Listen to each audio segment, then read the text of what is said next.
देखिए आज हम लोग का चौथा दिन क्लास है। इसके पहले आप लोग को 3 क्लास करा चुके हैं। हम लोग का 10th का न्यू बैच प्रारंभ है ऑनलाइन। मैथ हम लोग का चल रही है। आज के क्लास में हम लोग का थ्योरी समाप्त हो जाएगी। हम लोग को चालू है प्रश्नावली 8.1 का थ्योरी। चूंकि हम लोग का त्रिकोणमिति चल रही है, ये जो क्लास उन्हीं बच्चों के लिए है जो 2027 में एग्जाम देने वाले हैं। तो चलिए क्लास को शुरू करते हैं एकदम बिना टाइम गवाए। देखिए बाबू, पूरा ध्यान से देखिएगा।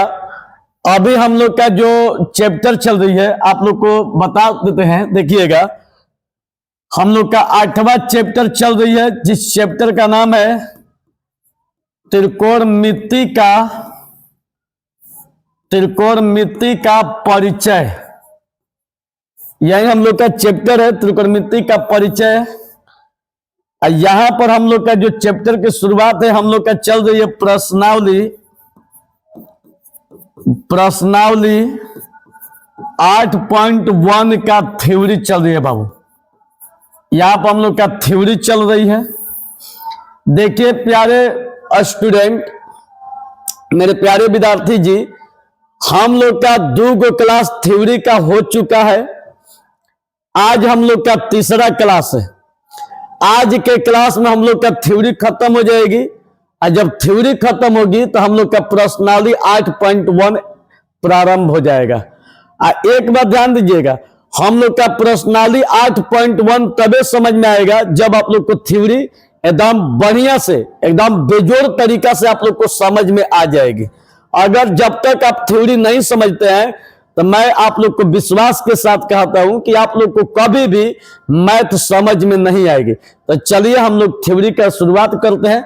देखिए बाबू, आज का हम लोग का जो प्यारे छात्र, जो हम लोग का टॉपिक है, आज हम लोग जो पढ़ने जा रहे हैं उस टॉपिक का नाम है, जो आज का हम लोग का जो थ्योरी है, त्रिकोणमितीय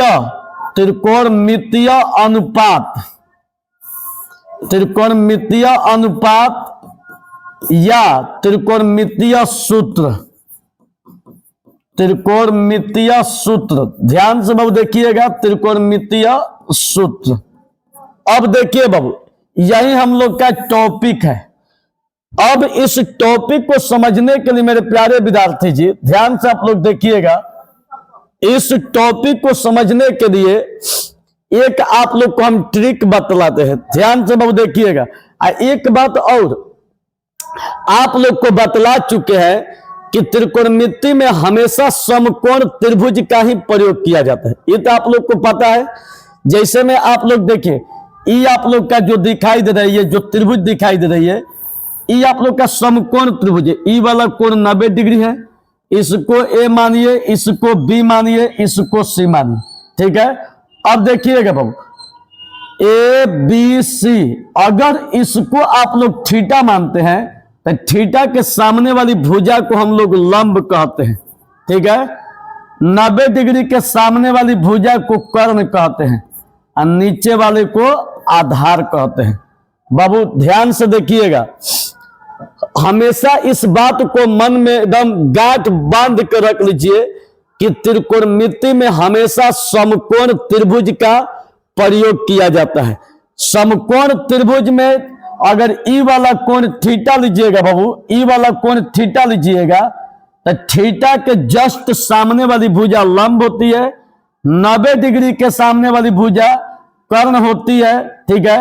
और जो बच गया वो आप लोग का आधार होती है। अब यहां से निकल के आती है आप लोग का सूत्र। वो जो सूत्र होता है एक ट्रिक द्वारा आप लोग को बतलाते हैं, जो कि आप लोग के लिए बहुत ही मजा आएगा। देखिएगा बाबू, ये जो आप लोग का ट्रिक है, ठीक है, ये जो आप लोग का ट्रिक है बाबू, ये है आप लोग का लाल बाटा काका। ये है आप लोग का बाबू लाल बाटा काका। आप लोग को जैसा कि मालूम है मेरे प्यारे विद्यार्थी जी कि यहां पर होता है साइन, यहां पर होता है कॉस, यहां पर होता है टैन, यहां पर होता है कॉट, यहां पर होता है बाबू सेक, यहां पर होता है कॉस। ठीक है। आप लोग को पीछे वाले क्लास में बतला चुके हैं कि त्रिकोणमितीय जो पद होता है, त्रिकोणमिति का 6 गो बेटा होता है, जिसका नाम है क्रमशः साइन, कॉस, टैन, कॉट, सेक, कौसेक। ये त्रिकोणमितीय पद है बाबू। अब त्रिकोणमितीय जो पद आप लोग को दिखलाई दे रही है, अब यहां से बाबू निकल के आता है सूत्र। कैसा सूत्र निकल के आता है बाबू? देखिए यहां पर जो एल दिखाई दे रहा है, एल का मतलब होता है लंब। ध्यान से बाबू देखिएगा, यहां पर जो एल दिखाई दे रही है, एल का मतलब होता है लंब, ए का मतलब होता है आधार, एल का मतलब होता है लंब, ए का मतलब होता है आधार, के का मतलब होता है कर्ण, के का मतलब होता है कर्ण। अब यहां पर देखिए बाबू, एल का मतलब लंब, ए का मतलब आधार, एल का मतलब लंब, ए का मतलब आधार, के का मतलब कर्ण, के का मतलब कर्ण। अब आप लोग से कोई पूछेगा कि इसका मतलब क्या है, ठीक है? तो मेरे प्यारे विद्यार्थी जी, जब इसको थीटा मान लिए तो थीटा और साइन के बीच जब संबंध बनाइएगा, तो आप लोग को बतला चुके थे, इसको हम लोग कहते साइन थीटा, ठीक है? तो यहां पर आप लोग से पूछा जाएगा कि साइन थीटा का फॉर्मूला बताइए, तो साइन थीटा यहां पर बाबू देखना है। साइन के नीचे देखिएगा, साइन के नीचे एल, एल के नीचे बाटा, इसके नीचे के है।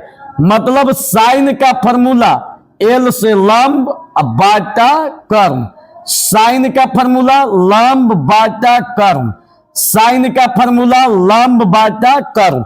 देखिए यही है लंब, हाई है कर्ण, लंब बाटा कर्ण, इस साइन का फॉर्मूला है। तो यहां पर लिखिए बाबू, साइन का फॉर्मूला लंब बाटा कर्ण, ये आप लोग का क्या हो गया? साइन थीटा का फॉर्मूला। अब साइन के बाद बाबू कॉस, तो यहां पर लिखिए बाबू कॉस का फॉर्मूला। तो कॉस थीटा का फॉर्मूला वो देखिए यहां पर कॉस है, तो कॉस के नीचे आधार बाटा कर्ण, आधार बाटा कर्ण। तो यहां पर लिख दीजिए कॉस का फॉर्मूला बाबू आधार बाटा कर्ण। ध्यान से बाबू देखिएगा, कॉस के बाद कितना दिया है बाबू? टैन। तो यहां पर लिखिए बाबू टैन। तो टैन का फॉर्मूला देखिए, टैन के नीचे देखिएगा बाबू, टैन के नीचे एल बाटा ए दिया, लंब बाटा आधार। तो टैन का फॉर्मूला आपका हो गया बाबू लंब बाटा आधार, ठीक है? यहां तक कोई दिक्कत नहीं है। अब इसके बाद चलिए टैन के नीचे कॉट।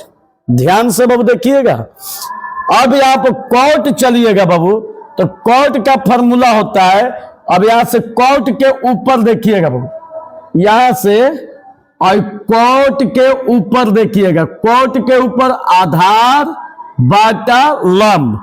तो कॉट का फॉर्मूला बाबू आधार बाटा लंब। अब देखिए बाबू, ये तो कॉट का फॉर्मूला हो गया। यहां पर सेक, अब सेक का फॉर्मूला, तो सेक के ऊपर के दिया है, तो के मतलब कर्ण, बाटा आधार। तो सेक का फॉर्मूला बाबू कर्ण बाटा आधार।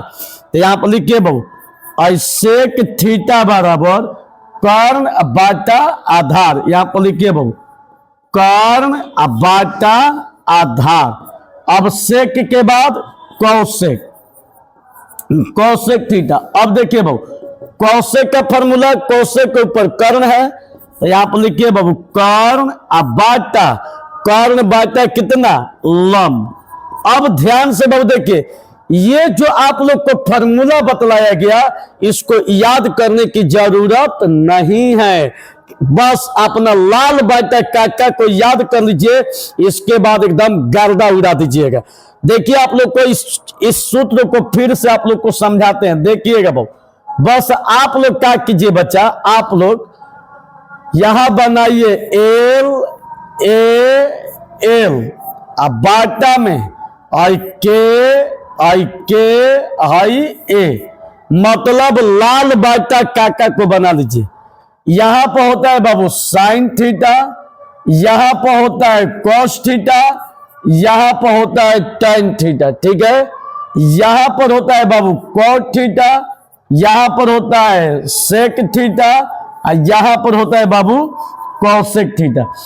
अगर आप लोग से पूछा जाए कि साइन का फॉर्मूला, तो साइन के नीचे एल बाटा के है, मतलब लंब बाटा कर्ण।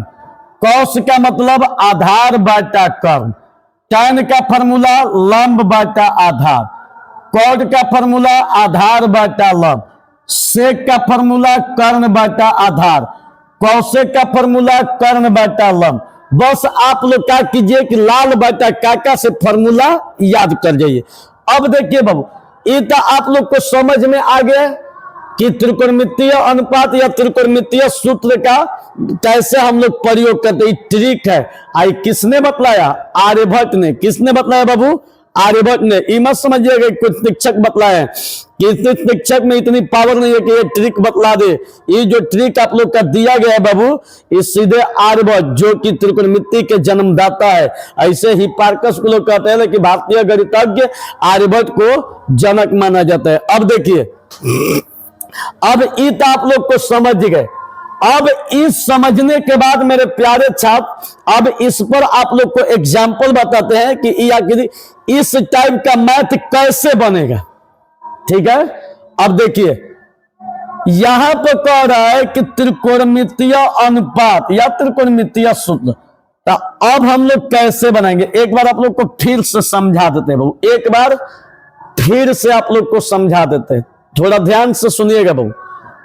यहां पर त्रिकोणमितीय अनुपात में आप लोग का समकोण त्रिभुज लिया गया है। याद रखिएगा कि त्रिकोणमिति में हमेशा समकोण त्रिभुज पर विचार किया जाता है। तो समकोण त्रिभुज ए बी सी है। अगर ई वाला कोण थीटा लीजिएगा तो इसके जस्ट सामने वाली भुजा लंब, 90 डिग्री के सामने वाली भुजा कर्ण, अब बच गया ऊ आपका हो गया आधार। अब यहां से साइन थीटा का फॉर्मूला, तो देखिए यहां से आप लोग लाल बाटा काका को लिख लीजिए। यहां पर प्यारे छात्र साइन होता है, यहां पर कॉस, यहां पर टैन, यहां पर कॉट, यहां पर सेक, यहां पर कौशेक। साइन का फॉर्मूला लंब बाटा कर्ण। कौश का फॉर्मूला आधार बाटा कर्ण, यहीं लिखे देख लीजिए आधार बाटा कर्ण। टैन का फॉर्मूला लंब बाटा आधार। कॉट का फॉर्मूला आधार बाटा लंब। सेक का फॉर्मूला कर्ण बाटा आधार। कौशेक का फॉर्मूला कर्ण बाटा लंब। ये आप लोग का फॉर्मूला है। अब देखिए, अब कोई पूछेगा कि साइन थीटा बराबर तो लंब बाटा कर्ण, कॉस थीटा बराबर आधार बाटा कर्ण, टैन थीटा बराबर लंब बाटा आधार, कॉट थीटा बराबर तो आधार बाटा लंब, सेक थीटा बराबर तो कर्ण बाटा आधार, कर्ण बाटा आधार, कौशेक थीटा बराबर कर्ण बाटा लंब। मतलब एक बात ध्यान दीजिएगा, साइन का उल्टा कौशेक और कौशेक का उल्टा साइन, कॉस का उल्टा सेक, सेक का उल्टा कॉस, टैन का उल्टा कॉट, कॉट का उल्टा टैन। याद रखिएगा बाबू। अब ये जब फॉर्मूला आप लोग को समझ में आ गया तो अब इस पर आप लोग देखिए बाबू एग्जाम्पल। एग्जाम्पल कैसे बनेगा ध्यान से बाबू देखिएगा, ध्यान से बाबू एग्जाम्पल देखिएगा। जैसे एग्जाम्पल बाबू ध्यान से देखिएगा कैसे बनेगा, ध्यान से बाबू देखिएगा। यदि पूरा बाबू ध्यान से सुनिएगा, यदि साइन थीटा बराबर 5/13 हो तो, ध्यान से बाबू देखिएगा, यदि साइन थीटा बराबर 5/13 हो तो, ठीक है, तो कॉस थीटा तथा टैन थीटा का मान ज्ञात करें। टैन थीटा का मान ज्ञात करें। देखिए बाबू कितना आसान है, पूरा बाबू ध्यान से देखिएगा, ठीक है, पूरा ध्यान से। क्वेश्चन आप लोग के सामने दिखाई दे रही बाबू। अब मान कर चलिए कि ये क्वेश्चन है, कॉस टैन का फॉर्मूला याद नहीं है तो कैसे निकालिएगा, ठीक है, सवाल तो यही खड़ी है। देखिए इसको कुछ कीजिएगा मत, बस जैसे बतला रहे वैसे ध्यान से खाली सुन लीजिएगा, और इसके बाद देखिएगा एकदम गर्दा उड़ा दीजिएगा। इतना मजा आएगी बनाने में, कहिएगा सर अब तो वो पूछना ही नहीं है। देखिए जब भी आप इस क्वेश्चन को हल कीजिएगा, ध्यान से बहुत सुनिएगा, जब भी आप इस क्वेश्चन को हल कीजिएगा तो सबसे पहला काम मेरे प्यारे विद्यार्थी जी, यहां पर जब हल लिखिएगा, देखिएगा बाबू, तो सबसे पहले क्वेश्चन को बाबू उतार लीजिएगा। सबसे पहला काम देखिए, साइन थीटा बराबर 5/13। ध्यान से बाबू देखिएगा, और जो क्वेश्चन आप लोग उतारे है, साइन का फॉर्मूला यहां पर रख दीजिएगा। ये जो साइन का फॉर्मूला है यहां पर रख दीजिएगा। अब कहिए कि सर हमको साइन का तो फॉर्मूला याद है नहीं, तो अब नहीं याद है तो यहां पर आप लोग क्या कीजिए, अपना लाल बटा काका को लिख लीजिए। किसको बाबू? लाल बटा काका को। अब यहां पर लाल बटा काका को लिखिएगा तो यहां पर होता है साइन, यहां पर कॉस, यहां पर टैन, यहां पर कॉट, यहां पर सेक, यहां पर कॉसेक। अब साइन का फॉर्मूला यहां पर लिखना है। साइन का फॉर्मूला लंब बाटा कर्म। तो साइन का फॉर्मूला लंब बाटा कर्म, तो यहां पर लिखिए बाबू, साइन का फॉर्मूला लंब बाटा कर्म। मेरे प्यारे विद्यार्थी जी, लंब का मान 5 दिया है और कर्ण का मान 13 दिया है, तो किसका मान नहीं दिया है? आधार का। तो यहां पर आधार का मान निकाल दीजिए बाबू। आधार का मान हर हाल में निकालिए। आप लोग को पता है कि आधार का जो सूत्र होता है, पीछे बताए थे, अंडर रूट कर्ण के स्क्वायर माइनस लंब के स्क्वायर, यही फॉर्मूला होता है। तो आधार बराबर कर्ण के स्क्वायर माइनस लंब का स्क्वायर। पूरा बाबू ध्यान से देखिएगा, साइन थीटा बराबर 5/13, ये आप लोग का क्वेश्चन में दिया है। साइन का फॉर्मूला लंब बाटा कर्ण, लंब का मान 5 दिया है, कर्ण का मान 13 दिया है। तो हम लोग को किसका मान निकालना है बाबू? आधार का। आधार बराबर अंडर रूट कर्ण का स्क्वायर माइनस लंब का स्क्वायर।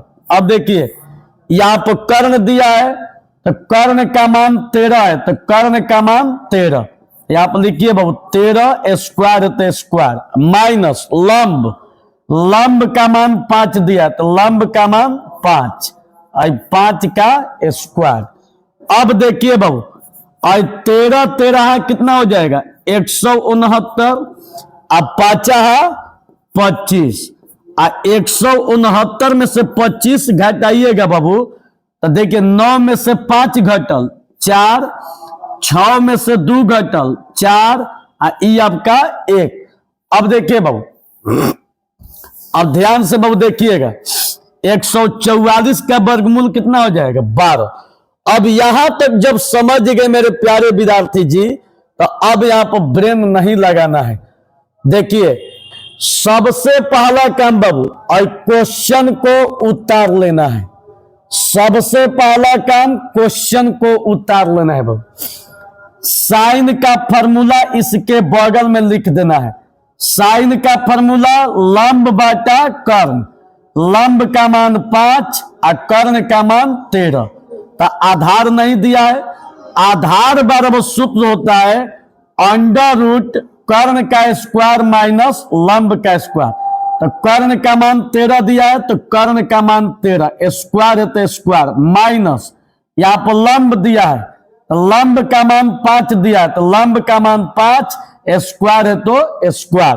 और 13 169, 13 का 2 बार गुणा कीजिएगा, 169 माइनस 5 25, 169 में से 25 घटाइएगा तो कितना बचेगा बाबू? 144। 144 का वर्गमूल 12। अब इतना समझने के बाद आप लोग से सवाल किया जा रहा है कि cos थीटा का मान बताइए।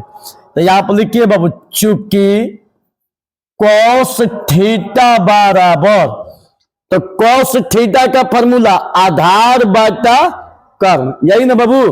तो cos थीटा का फॉर्मूला आधार बाटा कितना? कर्ण।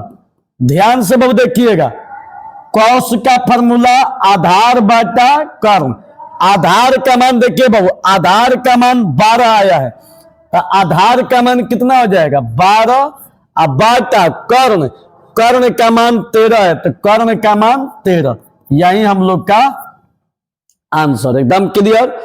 अब कौश के बाद आप लोग का tan दिया है, तो tan थीटा बराबर, tan का फॉर्मूला बाबू लंब बाटा आधार, तो यहां tan का फॉर्मूला लिखिए लंब, लंब बाटा आधार। अब देखिए बाबू लंब दिया है, तो अब यहां पर लंब का मान 5 दिया है, तो लंब का मान 5, यहां आधार दिया है, तो आधार का मान 12 आया है, तो आधार का मान 12, आधार के जगह पर 12, यही हम लोग का आंसर, एकदम क्लियर। तो अब समझ में आ गया होगा आप लोग को। देखिए एक बार फिर से बता देते मेरे प्यारे छात्र, हाई आप लोग का फॉर्मूला याद करने का ट्रिक है, लाल बाटा काका को याद रखिएगा, साइन का फॉर्मूला लंब बाटा कर्ण, कौश का फॉर्मूला आधार बाटा कर्ण, tan का फॉर्मूला लंब बाटा आधार, कॉट का फॉर्मूला आधार बाटा लंब, सेक का फॉर्मूला कर्ण बाटा आधार, कौशिक का फॉर्मूला कर्ण बाटा लंब। तो आधार बराबर सूत्र होता है अंडर रूट कर्ण का स्क्वायर माइनस लंब का स्क्वायर। अब देखिए बाबू क्वेश्चन में कह रहा है बाबू कि यदि साइन थीटा बराबर 5/13 हो तो कॉस थीटा तथा tan थीटा का मान ज्ञात करे। पहला काम, सबसे पहला काम बाबू क्वेश्चन को उतार दीजिए, सबसे पहला काम क्वेश्चन को उतार दीजिए। क्वेश्चन को उतारने के बाद इसके बगल में साइन का फॉर्मूला लिखिए, साइन का फॉर्मूला लंब बाटा कर्ण, नहीं याद है यहां पर आइए बाबू, साइन का फॉर्मूला लंब बाटा कर्ण, तो साइन का फॉर्मूला लंब बाटा कर्ण, लंब का मान 5, कर्ण का मान 13, तो आधार का मान निकालिए। आधार का फॉर्मूला अंडर रूट कर्ण का स्क्वायर माइनस लंब का स्क्वायर, तो क्या कीजिए आधार बराबर अंडर रूट कर्ण के स्क्वायर माइनस लंब के स्क्वायर, कर्ण दिया है तो कर्ण का मान 13, तो कर्ण का मान 13, स्क्वायर है तो स्क्वायर, माइनस लंब दिया है, लंब का मान 5, तो लंब का मान 5, स्क्वायर है तो स्क्वायर, 13 का 2 वाली गुणा कीजिएगा तो 169 माइनस 50 25, 169 में से 25 घटाइएगा 144, 144 का वर्गमूल 12। अब आप लोग से पूछ रहा है कि cos थीटा तथा tan थीटा का मान बताइए बाबू, तो यहां देखिए cos थीटा का फॉर्मूला आधार बाटा कर्ण, देख लीजिए यहां पर दिया है cos का फॉर्मूला बाबू आधार बाटा कर्ण, तो cos का फॉर्मूला आधार बाटा कर्ण। अब आधार का मान रखिए, आधार का मान 12 दिया है, तो आधार का मान 12 बाटा कर्ण, कर्ण का मान 13 दिया, तो कर्ण का मान 13। अब इसके बाद tan थीटा, तो tan थीटा का फॉर्मूला लंब बाटा आधार, तो लंब बाटा आधार, लंब का मान, तो लंब का मान 5 दिया है, तो लंब का मान 5, आधार दिया है, आधार का मान कितना 12, आधार के मान 12, समझ में आ रही है बाबू। तो 5/18, 12/13, ये आप लोग का क्या हो गया आंसर, ठीक है। तो ये हम लोग का पीछे वाला जो थ्योरी बताए इसका एग्जाम्पल था बाबू, ठीक है।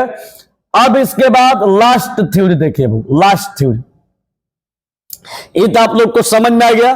अब अंतिम थ्योरी का एग्जाम्पल देखिएगा बाबू, हम आप लोग को बतलाए पाइथागोरस प्रमेय, पाइथागोरस प्रमेय, पाइथागोरस प्रमेय यही बतलाए, ठीक है। पाइथागोरस जो प्रमेय बतलाए, ठीक है, आप लोग को पीछे बतला चुके हैं, उतारना नहीं है, पीछे बतला चुके हैं। आप लोग को बतलाया था कि त्रिकोणमिति में हमेशा समकोण त्रिभुज का ही प्रयोग किया जाता है, ठीक है। कौन त्रिभुज बाबू, समकोण त्रिभुज। समकोण त्रिभुज में अगर ई वाला 90 डिग्री लीजिएगा और इस कोण को थीटा मानिएगा, तो थीटा के सामने वाली भुजा ए बी सी, थीटा के सामने वाली भुजा लंब होती है, और 90 डिग्री के सामने वाली भुजा कर्ण होती है और ई वाला आप लोग का आधार होती है। अब यहाँ पर ध्यान दीजिएगा बाबू, ये जो कर्ण होती है सबसे बड़ी भुजा होती है, ये दोनों भुजा के योग के बराबर होती है। मतलब खाली अगर कर्ण लीजिएगा तो अंडर रूट और दोनों के योग के बराबर होती है। मतलब लंब के स्क्वायर और प्लस आधार के स्क्वायर बाबू, ठीक है। अब बाबू ध्यान से सुनिएगा, ये तो आप लोग का कर्ण बराबर हो गया, लंब के स्क्वायर प्लस आधार के स्क्वायर। अब खाली अगर लंब लीजिएगा बाबू, खाली लंब लीजिएगा तो अंडर रूट, खाली लंब लीजिएगा तो हाई 2 को बच गया, हाई बड़ है छोटा है, तो बड़का में से छोटका को घटा दीजिएगा तो कर्ण के स्क्वायर माइनस आधार के स्क्वायर, ठीक है। अब खाली आधार लीजिएगा बाबू, खाली आधार, तो अब देखिए खाली आधार लीजिएगा हाई वाला तो 2 को बच गया, तो जब 2 को बच गया तो बड़का में से छोटका को घटा दीजिएगा बाबू, तो बड़का में से छोटका को घटाइए कैसे, और कर्ण के स्क्वायर माइनस लंब के स्क्वायर, कर्ण के स्क्वायर माइनस लंब के स्क्वायर। बस इसमें ज्यादा थ्योरी लगाने की जरूरत नहीं है। बस कर्ण बराबर तो दोनों का योग अंडर रूट लंब के स्क्वायर प्लस आधार का स्क्वायर। लंब बराबर लीजिएगा तो बड़का में से छोटका को घटा देना, अंडर रूट कर्ण के स्क्वायर माइनस आधार के स्क्वायर। खाली आधार लीजिएगा तो बड़का में से छोटका को घटा देना है, कर्ण का स्क्वायर माइनस लंब का स्क्वायर। समझ में आ गया बाबू। अब आप लोग का थ्योरी जो है समाप्त, ठीक है। द एंड 8.1 का थ्योरी समाप्त। कोई दिक्कत? अब चलिए एक चीज और आप लोग को बता देते, शायद पीछे वाले वीडियो में बतलाए हैं, नहीं बतलाए हैं, अभी याद नहीं है, देखिए एक बार यह भी बतला देते हैं। हाई साइन थीटा जो होती है बाबू, साइन और थीटा के बीच में गुणा नहीं होती है। कभी भी मत समझिएगा कि साइन गुणा थीटा होता है, साइन और थीटा के बीच में कोई गुणा नहीं होता है। मतलब कि कभी भी दोनों बराबर नहीं है, साइन और थीटा के बीच में गुणा नहीं होता है। उसी तरह से यह भी है कॉस थीटा, तो कॉस गुणा थीटा नहीं होता है, और टैन थीटा, टैन गुणा थीटा नहीं होती है। इसी तरह से सब है भाई, समझ में आ गई। तो चलिए यहां तक किसी को कोई दिक्कत? अब थ्योरी समाप्त। कल के क्लास में आप लोग को बतलाएंगे। अब कल हम लोग का शुरू होगा प्रश्नावली 8.1। एकदम क्लास करते रहिएगा, मजा आ जाएगी बाबू। अब अगर मेरा क्लास अच्छा लगता होगा तो वीडियो को शेयर कीजिएगा और सबके पास बाबू भेजिएगा। धन्यवाद बाबू।